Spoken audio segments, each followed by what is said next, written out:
Coucou tout le monde, j'espère que vous allez bien. Aujourd'hui on est lundi, je viens tout juste de déposer les enfants pour l'école et là je viens de rentrer, monsieur lui est parti au travail, je suis toute seule à la maison au calme aujourd'hui. Je vais en profiter, je suis très fatiguée, je vais en profiter pour me reposer. Aujourd'hui je pense que je ne vais pas sortir de la journée à part pour aller chercher les enfants. J'ai pas grand chose à faire non plus à la maison, j'ai juste une machine à plier, ça va aller très vite puisque j'ai plié toutes les machines que j'avais en retard. J'ai fait toutes les machines que j'avais en retard. Si, j'ai une machine de serviettes à faire aujourd'hui. J'ai mis toutes les serviettes de toilette au sale et il va falloir que je les lave. Et sinon, j'ai juste les lits à faire. Voilà, j'ai vraiment rien d'autre à faire. Je vais prendre mon petit déj. J'ai quand même un brushing à faire. Regardez-moi mes cheveux au naturel. Ça, c'est vraiment mes cheveux au naturel. Avec plein de frisottis, avec, voilà, j'ai les cheveux très ondulés, etc. Faut savoir que je les ai même pas brossés, hein. Je suis partie dans cet état-là pour amener les enfants à l'école.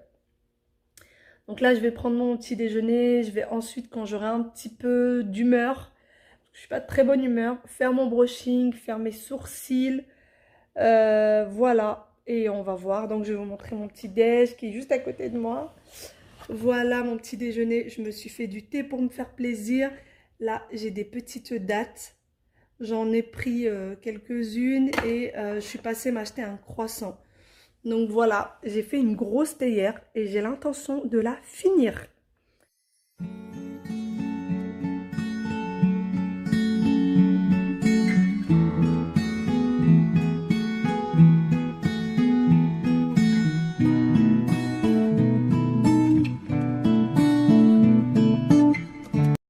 Bon, je viens de finir mon petit déjeuner. J'ai beaucoup de mal à décoller du canapé. J'ai plein de choses qui arrêtent pas de tourner dans ma tête depuis tout à l'heure. En fait, déjà, il faut savoir que j'ai passé une très mauvaise nuit. La nuit dernière parce que, en fait, j'arrête pas de penser au futur appartement. Pour ceux qui savent pas de quoi je parle, on a, on a acheté dans du neuf et on a quelques soucis avec le promoteur puisqu'il y a beaucoup de retard de livraison et en plus de ça, il y a quelques problèmes au niveau du plafonnier du salon qu'ils ont pas. En fait, ils ont pas mis de plafonnier dans le salon parce que on a une cuisine ouverte, ils l'ont mis dans la cuisine. Ils veulent pas le changer parce qu'ils disent que creuser dans le béton, ça risque de faire des fissures dans le temps. Il y a un problème dans la chambre de ma fille aussi. Et en plus de ça, on devait être livré à la base en septembre-octobre. Après, ça a été octobre-novembre, voire décembre. Ensuite, ça a été janvier, fin janvier. Et là, on n'est même pas sûr finalement que c'est fin janvier parce que ils ont des problèmes. Mais moi, ça me déprime. Ça me déprime parce que... Et en plus de ça, ils nous ont dit que du coup, on aura la réponse, on aura en fait un courrier recommandé pour nous dire à quel moment on va avoir les clés, que 15 jours avant de les avoir. Parce que dans la loi, ils ont le droit de faire ça. D'habitude, ils le font pas, apparemment. Mais dans la loi, ils ont le droit de faire ça puisque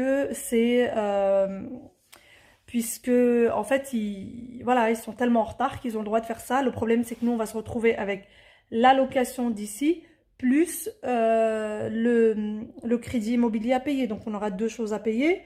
Et en plus de ça, moi, je voulais qu'on déménage, on pensait déménager vers les soldes de janvier pour pouvoir acheter tous les meubles qu'il nous fallait. Donc, la chambre des enfants, il faut tout changer. En plus de ça, ils vont avoir chacun leur chambre. Il y aura d'autant plus de meubles à acheter. Il va falloir acheter leur lit puisque ils ont encore des lits bébés. Il faut leur acheter des lits grands, etc. Enfin, il y a beaucoup de choses à changer. Le canapé dans le salon, on va pas le garder parce qu'il est dans un sale état. Le chat l'a foutu en l'air. Les enfants l'ont beaucoup taché. Ça fait des années maintenant qu'on l'a, celui-ci. Donc voilà, franchement, c'est pénible. C'est pénible. Moi, ça me démoralise, mais total. Franchement, j'ai pas envie de faire quoi que ce soit là. J'ai pas envie de sortir de mon canapé. Je pense que la seule chose que je vais faire aujourd'hui, c'est plier le linge. Et allez, au mieux, je vais faire à manger. Parce que j'ai envie de rien faire d'autre. J'ai envie de rien faire d'autre. Mon mari m'a dit de les appeler, de voir où est-ce que ça en est. Mais franchement, j'ai pas envie. Parce que je sens que si je les appelle, je risque d'être très désagréable. Je risque d'être pas sympathique. Donc voilà, j'aime pas ça. J'aime pas... voilà, j'ai pas envie de mal leur parler. Donc je préfère ne pas les appeler carrément.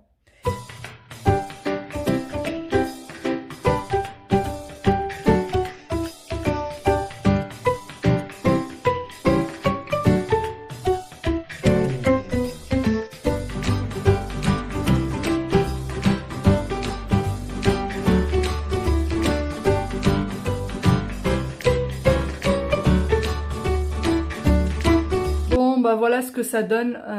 Du coup, le plafond de la chambre des enfants, ça coule toujours. On a beau les appeler, ils répondent pas, c'est une catastrophe. Du coup, on a dû mettre carrément des serpillières, des machins par terre, des serviettes et tout pour tout absorber parce que sinon, bah, ça faisait trop de bruit en fait. On a mis le bac des enfants qui est là, mais quand ça goutte dedans, ça fait du bruit pour les enfants la nuit. Du coup, on a dû mettre des serviettes, elles sont trempées, il faut que je les enlève, comme s'il manquait plus que ça.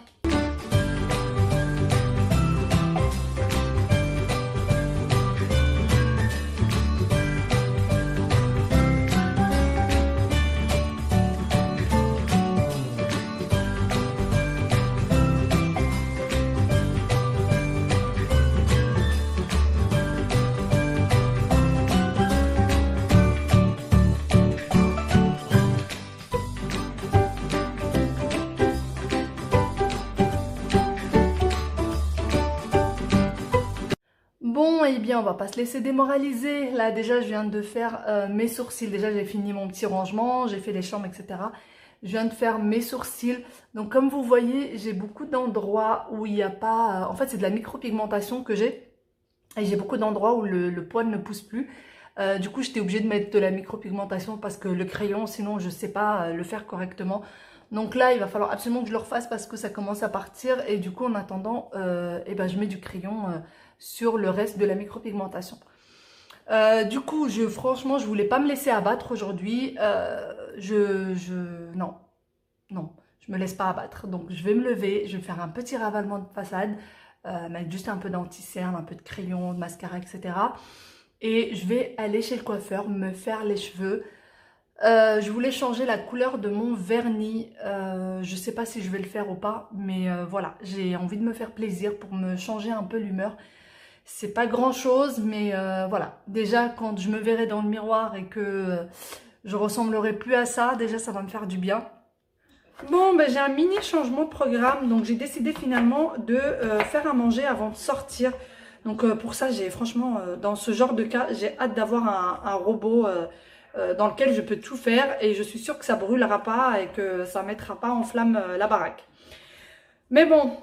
Passons à autre chose. D'ailleurs, en ce moment, je suis en train de me demander quel robot je vais prendre.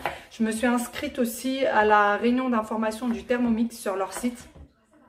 Donc, j'attends qu'un conseiller me rappelle pour aller à une de leurs réunions pour voir comment c'est déjà et après voir lequel je vais choisir. Ensuite, donc, je vais faire mes lentilles. Je vais les laisser cuire. Je vais faire donc des lentilles. Je vais les laisser cuire. Et ensuite, une fois que ça sera terminé... Ça dépendra à quelle heure ça se finira. Là, il est 15 h tout pile. Si par exemple mes lentilles finissent vers 16 h, et ben, j'irai chercher les enfants à 16 h.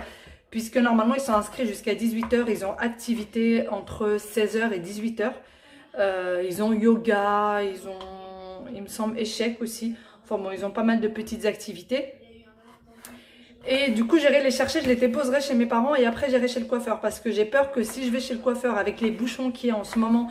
Les grèves et tout ça, j'ai peur d'arriver, comment dire, d'arriver un petit peu en retard ou d'être pressée par le temps, etc. Donc s'ils sont chez les grands-parents, tout va bien, même si je suis un peu en retard, c'est pas grave. Bon, je viens de sortir de la maison, je suis dans la voiture. Il est 17 h 04, très exactement.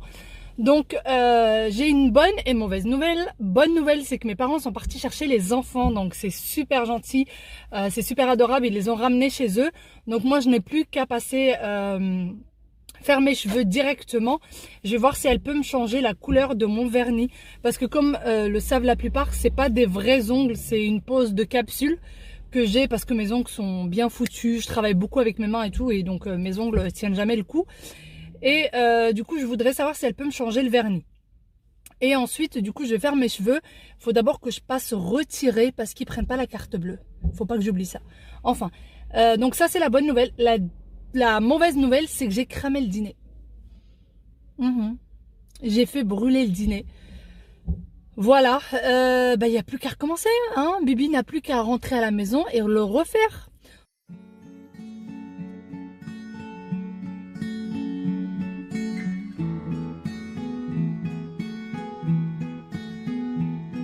Oui, la porte. Hop. Voilà, je viens d'arriver chez mes parents. Hop. Elle va plus du tout là. Bon, on va allumer la lumière, ce serait beaucoup mieux. Donc voilà, je viens d'arriver chez mes parents, je sors du chez le coiffeur, ça se voit. C'est beaucoup mieux que quand c'est moi qui fais mes brushings. Donc voilà, ça m'a fait un bien fou, hein. Franchement. Ça m'a reboosté, même si je suis encore dégoûtée pour l'appartement, hein, ça n'a pas changé, je suis vraiment dégoûtée. Et j'ai hâte que tout ça se finisse, vraiment. J'ai hâte que toute cette histoire d'appartement se finisse. Mais bon, c'est pas pour autant que ils n'auront pas mon moral. Il n'est pas question, mais voilà. Et d'ailleurs, il y en a qui me disent à ta place j'aurais pleuré. Croyez-moi que je pleure. Pas devant vous, mais je pleure. Ça m'arrive vraiment d'être en larmes à cause de l'appartement. Ça m'arrive même assez souvent. J'essaye de pas trop le faire ni devant mon mari, ni d'ailleurs quand il va regarder cette vidéo. Oui, souvent je pleure, même si c'est pas devant lui. Pas devant les enfants surtout, mais ouais, parce que c'est le projet d'une vie et que je m'attendais pas du tout à ça. Donc voilà, allez, je vais aller voir mes petits loups, voir ce qu'ils ont fait de papy mamie.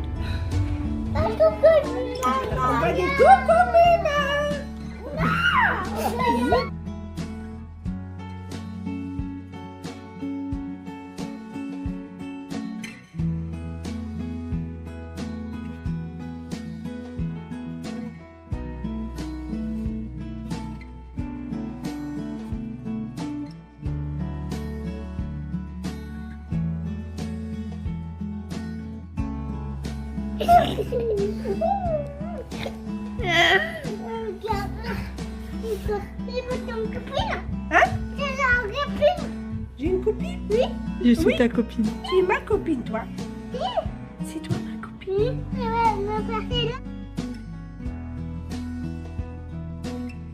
On vient de rentrer à la maison. Les enfants sont encore en train d'enlever leurs chaussures, etc. Franchement, je suis dégoûtée, mais dégoûtée, je suis au bord des larmes. Qu'est-ce qu'il y a? Oui, chérie. Je suis vraiment au bord des larmes. Faut que je me ressaisisse. Et en fait, donc là, j'étais un peu bloquée par une voiture. J'étais en fait bloquée par une voiture qui bloquait complètement la route. Et en fait, quasiment en face de la résidence de là où on habite, on a une espèce de bar. On a un bar juste devant. Et là, je vois 3 mecs qui sortent avec un gars qui n'arrivait pas à tenir debout. Mais oui chérie, je vais t'aider. Mais quand je vous dis il n'arrivait pas à tenir debout, c'est-à-dire que le mec, il était à 2 doigts de tomber dans les pommes tellement il était bourré. Au début, je me suis dit peut-être que c'est quelqu'un d'handicapé qui marche pas bien ou quoi. Et non, il était complètement bourré. Donc le mec est tutubé, il n'arrivait pas à marcher. Et il y avait 3 gars avec lui qui l'ont sorti, qui l'ont aidé à sortir et qui l'ont emmené vers sa voiture. Oui, qui l'ont emmené vers sa voiture. Et en fait, c'était sa voiture qui bloquait complètement le chemin. Et donc là, j'ai baissé ma vitre et je leur ai demandé, mais vous allez pas le laisser prendre la route? Ah bah si, ça ne regarde pas. Je suis non mais vous imaginez, il rentre dans un parent avec ses enfants ou il rentre dans quelqu'un tout simplement. Ah mais ça c'est pas notre problème. Et c'était des pères de famille. En plus il y en a un qui me dit mais vous croyez quoi, nous aussi on est pères de famille. Mais le mec, mais tu devrais avoir honte. Mais j'étais dégoûtée, Le mec est titubé, il n'arrivait pas à marcher droit. Il devait avoir une 50aine d'années. C'était à... J'étais choquée, franchement j'étais choquée. Ensuite le mec a pris sa voiture. Et il était mais quand je vous dis, à 2 doigts de rentrer dans les voitures devant lui. C'est-à-dire qu'il y avait le chemin qui était entièrement vide. Et en fait, le mec, il partait à droite, il partait à gauche en roulant. Et ils n'ont rien voulu entendre. Ils l'ont mis dans sa voiture et il est parti. C'est lui qui a conduit. Et c'est lui qui est parti tout seul. Je crois que c'est la chose la plus choquante que j'ai vue de ma vie. Je vois 3 pères de famille responsables. C'était pas des gamins, c'était vraiment des pères de famille. C'était vraiment des gars qui avaient une 50aine d'années, entre 40 et 50 ans, et qui ont emmené un gars hyper bourré, complètement bourré, dans sa voiture.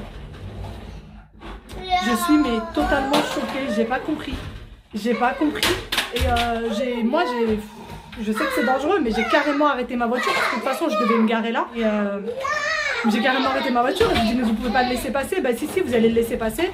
Et il y en a un, il m'a dit mais s'il arrive un accident c'est pas mon problème. Moi l'essentiel c'est que je bois pas. En fait là il n'y a pas de sujet que toi tu bois ou que tu bois pas, ça ne me regarde pas déjà de une. Si tu bois c'est ton problème, moi je te juge pas. Je juge juste le fait que le mec, il est bourré. Il a le droit d'être bourré s'il veut, mais pas en conduisant. Ne conduis pas. Là, moi, je vais vous laisser ici parce que... Parce que franchement, je suis pas... Faut que j'aille me calmer un petit peu. Je vais m'occuper de mes enfants. Je vais essayer de me reprendre un peu. Parce que je suis vraiment hors de moi. Mais vous n'imaginez même pas.